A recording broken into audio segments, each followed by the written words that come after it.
आत्मदेव ने सत्संग नहीं किया, विवेक जागृत हुआ नहीं। जिसको विवेक नहीं है वो संसार नदी में डूब करके मर जाता है। विवेक संपत्ति से नहीं मिलता, विवेक सत्संग करने से मिलता है।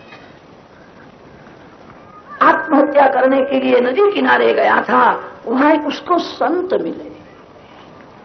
संत ने कहा आत्महत्या करना पाप है, आत्महत्या करना, मेरे घर में पुत्र नहीं है। संत समझाते पुत्र नहीं अच्छा है, तेरा कल्याण तेरे को ही करना है। तेरा पुत्र क्या करेगा कि महाराज पुत्र होवे तो श्राद्ध करे, पिंडदान करेगा। संत समझाते हैं तेरा श्राद्ध तेरे को ही करना है। मेरा पुत्र मेरा श्राद्ध करेगा, मेरा उद्धार होगा, ऐसी आशा रखने का समय ही नहीं है। कलयुग के पुत्रों को माता पिता का श्राद्ध करने की फुर्सत नहीं होती। आपका श्राद्ध अपने हाथ से ही करो। शरीर पिंड परमात्मा को अर्पण करो। भात का पिंड के आटे का पिंड देने से मुक्ति मिलती है। श्राद्धादिक सत्कर्म करने से सदगति मिलती है। वासना से जीव की दुर्गति हो जाती है। इसीलिए शास्त्रों में श्राद्धादिक सत्कर्म बताए हैं। सदगति का अर्थ होता है अच्छी जगह मिलती है। जन्म मरण के त्रास में से जीव तो तभी मुक्त होता है जो जीव अपना पिंड दान अपने हाथ से करता है। शरीर पिंड परमात्मा को अर्पण करो। जिसका जीवन भगवान के लिए, संन्यास से सर्वथा सुखम। संत समझाते हैं आत्मदेव ने माना नहीं पुत्र होना ही चाहिए। कि तेरे भाग्य में पुत्र का सुख लिखा नहीं है। आत्मदेव ने कहा मेरे भाग्य में लिखा न हो तो आपके भाग्य में से निकाल करके मेरे को दे दो, मैं मरने के लिए आया हूं। संत को दया आई, संत ने फल दिया और कहा यह पत्नी को खिलाना। गर्भ रहने के बाद दोनों सत्कर्म करोगे तो सत्पुत्र हो। सगर्भा स्त्री जैसे कर्म करती है उसकी असर गर्भ के बालक के ऊपर होती है। इसलिए शास्त्रों में सगर्भा स्त्री के नियम बताए। गर्भ रहने के बाद पति पत्नी को बहुत सावधान होकर के सत्कर्म करना है। पुत्र होने से सुख नहीं मिलता, सत्पुत्र होवे तो सुख मिलता। पुत्र नालायक होवे तो माता पिता को दुख देता है। बालक पेट में आता है उसी दिन से उसको अच्छे संस्कार देने की जरूरत है। संत ने समझाया। आत्मदेव फल लेकर के घर में गया, पत्नी को खिलाया नहीं, हाथ में दे दी। सत्संग में विवेक रूपी फल मिलता है, वो बुद्धि को खिलाना चाहिए। आज कथा में मैंने क्या सुना? मैंने कथा में सुना बहुत सुख भोगने पर भी दुख की समाप्ति नहीं होती है। श्री कृष्ण दर्शन से ही दुख की समाप्ति होती है। कथा का एक एक सिद्धांत याद करो। सत्संग में विवेक रूपी फल मिलता है। वो विवेक रूपी फल बुद्धि को खिलाना है। आत्मदेव ने बुद्धि के हाथ में, पत्नी के हाथ में फल दिया, खिलाया नहीं।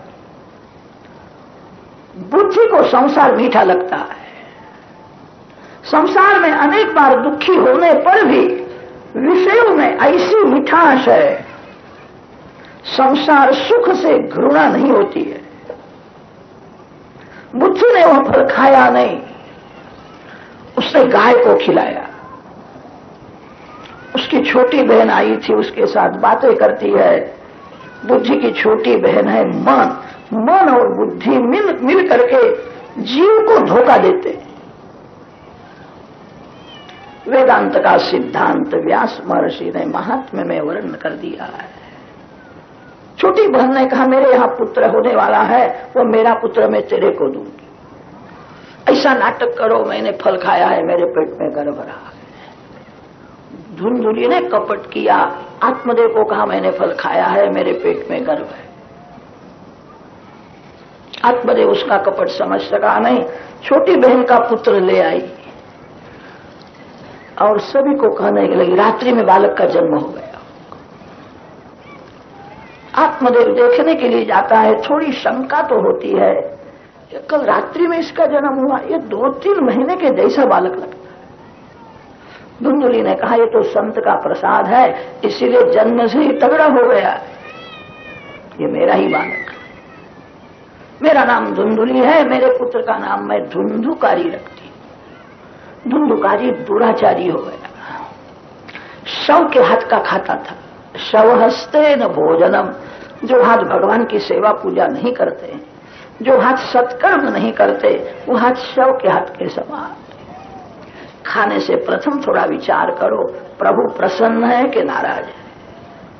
परमात्मा प्रसन्न हो, ऐसा मैंने कोई अच्छा काम किया कि नहीं। धुंधुकारी 5 वेश्या में फंस गया था। शब्द स्पर्श रूप रसगंध 5 विषय जो पाप करके भोगता है, पाप करके जो संसार का सुख भोगता है, वो धुंधुकारी के जैसा। संत का प्रसाद गाय के पेट में था, वहां बालक हुआ, मानव के जैसा ही था। उसके कान थोड़े लंबे थे, उसका नाम गोकर्ण रखा है। गोषु उपनिषत्सु कर्णो यस्य सः। गोकर्ण जी महान ज्ञानी हुए, धुंधुकारी दुराचारी पापी हुआ। माता पिता को मारता है, घर का धन वेश्याओं को देता है। उस समय गोकर्ण जी आकर के सावधान करते हैं, पिताजी जीवात्मा का असली घर तो भगवान के चरण में हो, ये अगर आपका नहीं है, ये अगर छोड़ना ही पड़ेगा, काल धक्का मारता है तो सब कुछ छोड़ना ही पड़ता है, समझ करके छोड़ना अच्छा है। देहे स्थिमांसबुधिरे विमतिं त्यजत्वम् जाया सुतादिषु सदा ममतां विमुञ्च पश्यानिशं जगदिदं क्षणभङ्गनिष्ठं वैराग्यरागरसिको भवभक्तिनिष्ठः धर्मं भजस्व सततं त्यज लोकधर्मान् सेवस्व साधु पुरुषान् यहि कामतृष्णाम् अन्यस्य दोषगुणचिन्तनमाशु मुक्त्वा सेवा कथारसमहो नितरां पिबत्वम्। बहुत गई, अब थोड़ी रही, मृत्यु मस्तक में है, सावधान हो जाओ। गोकर्ण जी आत्मदेव को सावधान करते हैं। आत्मदेव गंगा किनारे गए हैं, आदि नारायण परमात्मा का ध्यान करते हैं, मन से भगवान नारायण की पूजा करते हैं, नारायण के सन्मुख भागवत का पाठ करते हैं।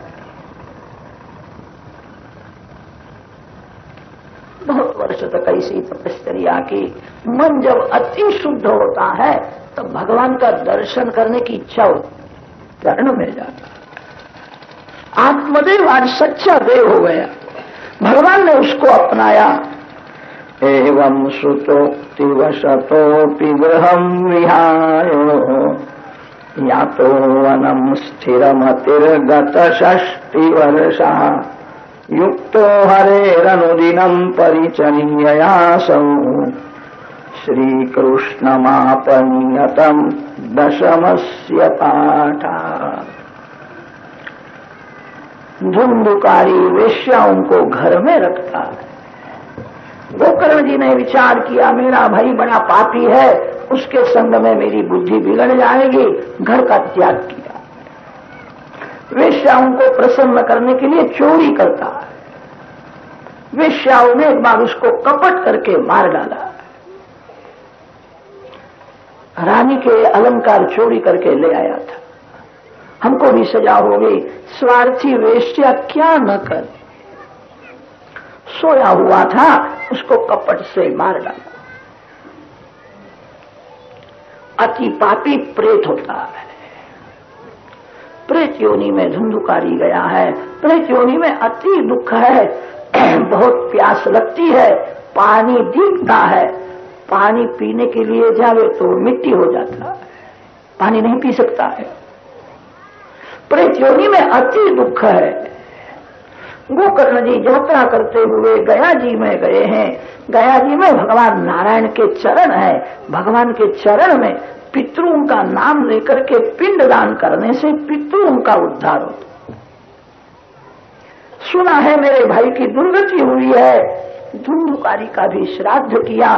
गोकर्ण जी घूमते हुए जन्मभूमि में आए हैं।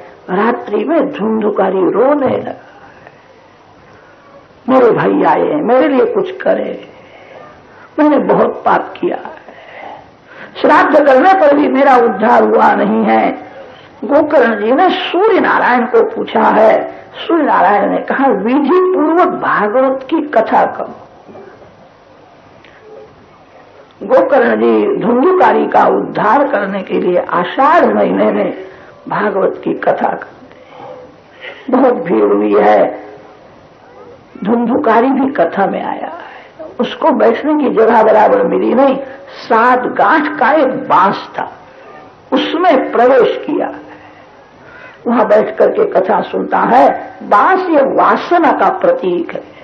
वासना ही गांठ होती है, अन्न में वासना होती है, स्त्री में पुरुष में द्रव्य में वासना होती है।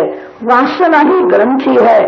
परमात्मा के साथ जो प्रेम करता है, जो सत्संग करता है, धीरे धीरे वासना की गांठ वो छोड़ सकता है। धुंधुकारी कथा सुनता है।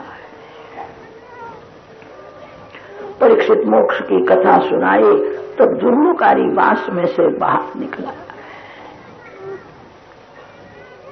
धन्य है भागवती कथा को, धन्य है सुखदेव जी महाराज को, मेरे जैसे पापी जीव का भी उद्धार। धुंधुकारी को सदगति मिली है। गोकर्ण जी ने फिर से श्रावण महीने में कथा की है। सभी एकाग्र चित्त से कथा सुनते हैं। वक्ता श्रोता जब मन से एक हो जाते हैं तब ज्ञान भक्ति प्रकट होती है। भक्ति महारानी ज्ञान वैराग्य दोनों बालकों के साथ प्रकट हुई है। भगवान नारायण के नाम का कीर्तन करती हुई प्रकट हुई है।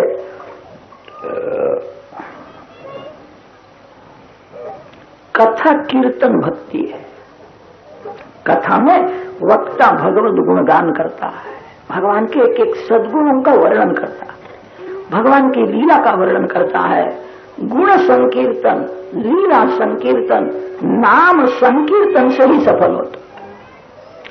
इस कथा का 16 फल आपको मिले, ऐसी इच्छा हो तो बहुत प्रेम से भगवान के नाम का कीर्तन करो। कीर्तन में संकोच करना नहीं। जिसको कीर्तन में शर्म आती है वह समझे मेरा पाप बहुत है, इसीलिए शर्म। कीर्तन में शर्म काहे? नाम संकीर्तन से ही कथा सफल होती है। ज्ञान वैराग्य दोनों बालकों को लेकर के भक्ति महारानी कथा मंडप में आई है। श्रीमन नारायण नारायण नारायण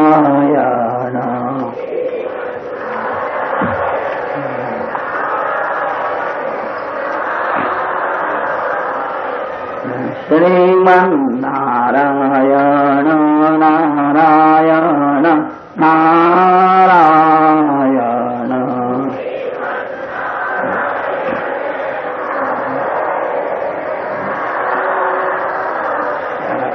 श्रीमन नारायण नारायण नारायण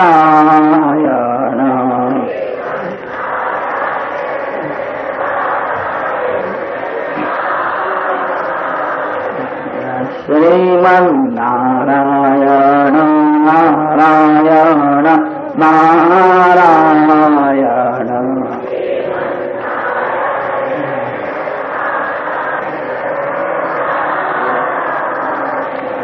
श्रीमन नारायण नारायण नारायण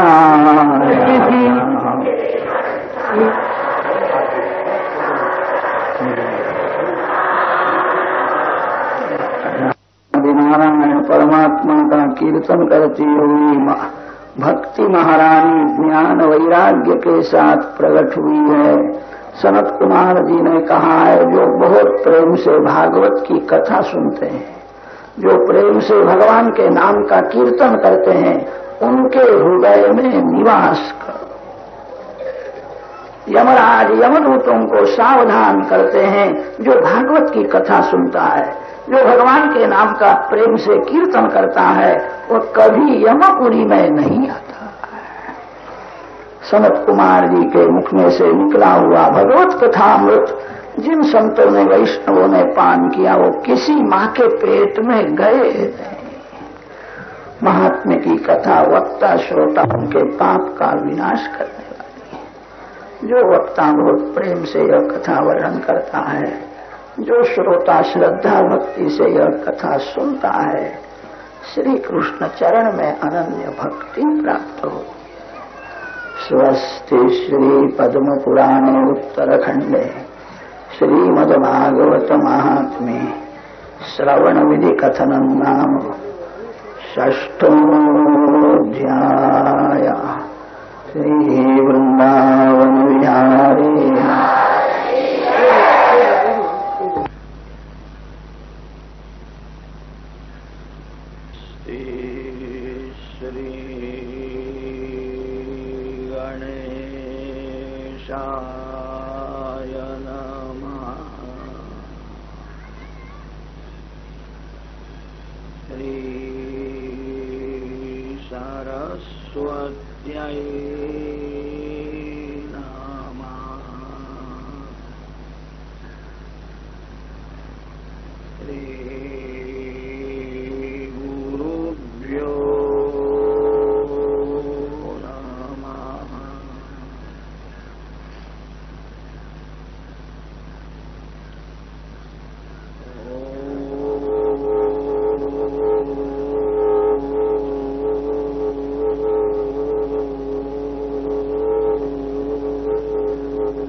भगवान का ध्यान करो, भगवान को वंदन करो, भगवान का स्मरण करो। भगवान आपको शक्ति देंगे। जिसको भगवान की शक्ति मिली है उसकी कभी हार नहीं होती है। हार उसी की होती है जो अपनी बुद्धि में विश्वास रखता है और भगवान को भूल जाता है। कोई भी काम करो तो भगवान की शक्ति प्राप्त करो। भगवान की शक्ति प्राप्त करने का सरल उपाय यही है, भगवान के नाम का प्रेम से जप करो, मन से भगवान का स्मरण करो, ध्यान करो। मंगलाचरण में मंगलमय परमात्मा का ध्यान करने की आज्ञा दी है। वेदों में भी मंगलाचरण आता है। उपनिषद के आरंभ में शांति पाठ करते हैं। शन्नो मित्रश्यं वरुणः शन्नो भवत्वर्यमा शन्न इंद्रो बृहस्पति शन्नो विष्णुर्लोक्रमः। कहीं कहीं अपने शास्त्रों में ऐसा भी वर्णन मिलता है, कोई बहुत भक्ति करता हो तो उसके भक्ति में स्वर्ग के देवलोग भी विघ्न करते, पाप ही विघ्न करता है ऐसा नहीं है। कभी कभी देव भी विघ्न करते हैं। देवों को ऐसा विचार आता है ये बहुत भक्ति करेगा तो हमसे भी बड़ा हो जाएगा, हमसे श्रेष्ठ होगा, इसलिए देव लोग भी कभी कभी भक्ति में विघ्न करते हैं। इसीलिए शांति पाठ किया जाता है। सभी देवों को मैं वंदन करता हूं, मेरे ज्ञान में भक्ति में विघ्न न करे, विक्षेप न होवे, मेरा ज्ञान कायम स्थिर रहे। मैं सभी को वंदन करता हूं, सभी को मैं मान देता हूं। मंगलाचरण करने की आज्ञा है। कथा के आरंभ में व्यास महर्षि का मंगलाचरण हुआ है। दूसरे श्लोक में भागवत की थोड़ी प्रस्तावना की है। धर्म प्रोज्जित कैतवोत्र परमो निर्मत्सराणां सताम वेद्यम वास्तवमत्र वस्तु शिवदम् तापत् त्रयोन्मूलनम् श्रीमद्भागवते महामुनिकृते किं वा परैः। इसमें बोलते मैं ईश्वर को नहीं मानता। ईश्वर कहाँ है? सभी जीवों को भगवान प्रकाश देते हैं, सभी जीवों को भगवान अन्न जल देते हैं। पृथ्वी के पति परमात्मा नारायण है। मानव पृथ्वी के आधार से ही जीवित है, तो भी अभिमान में ऐसा बोलता है मैं ईश्वर को नहीं मानता। कितने लोग ऐसा कहते हैं मैं ईश्वर को मानता तो हूं, 2-4 घंटे भक्ति करने की मेरे को फुर्सत नहीं। बहुत से लोग ईश्वर को मानते हैं, परमात्मा की पूजा किए बिना ही खाते हैं। जो ईश्वर को मानता है वो भगवान की पूजा किए बिना नहीं रह सकता। भगवान नास्तिक को भी सुख देते। आप सब वैष्णव हो, आप सब प्रभु के प्यारे हो, आपको सुख मिलेगा। जो भगवान को नहीं मानता उसको भी भगवान सुख देते। आपको क्यों नहीं मिलेगा? आपको सुख मिलेगा। भगवान की भक्ति लौकिक सुख के लिए न करो, भगवान की भक्ति भगवान के लिए करो।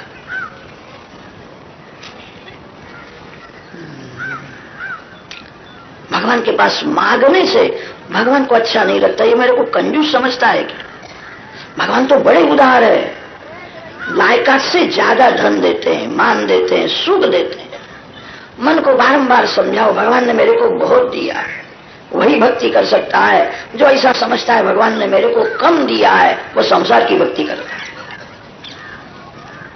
भगवान ने मेरे को बहुत धन दिया है, कदाच आपको धन कम मिला हो, सुख कम मिला हो, तो मन को समझाओ मैं लायक नहीं हूं, इसलिए भगवान ने मेरे को ज्यादा नहीं दिया है, मैं लायक नहीं।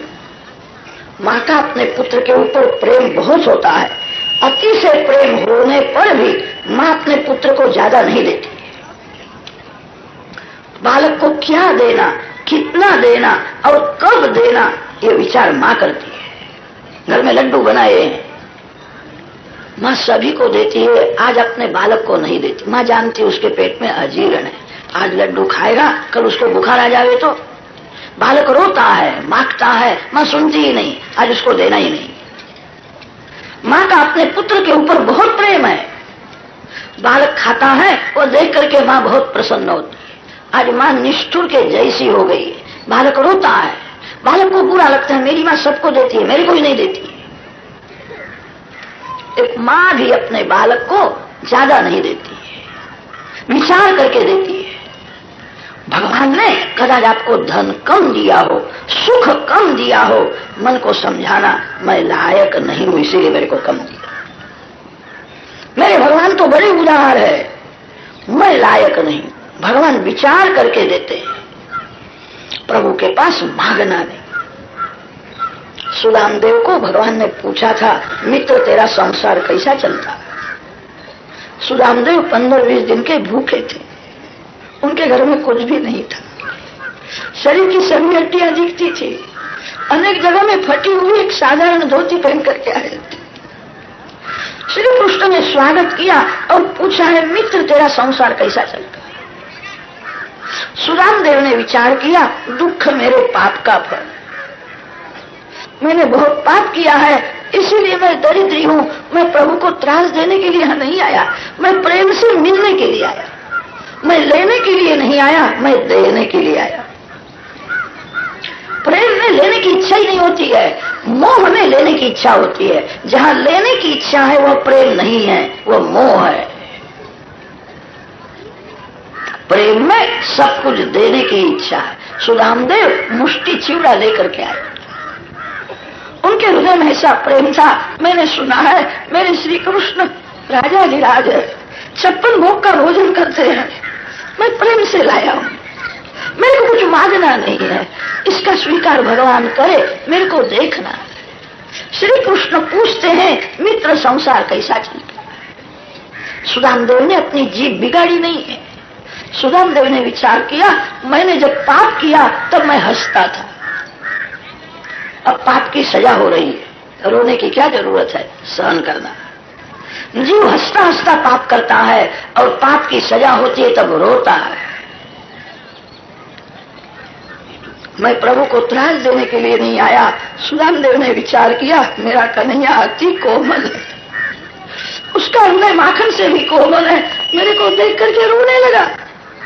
इतना बड़ा राजा हुआ है, उसका स्वभाव बालक के जैसा ही है।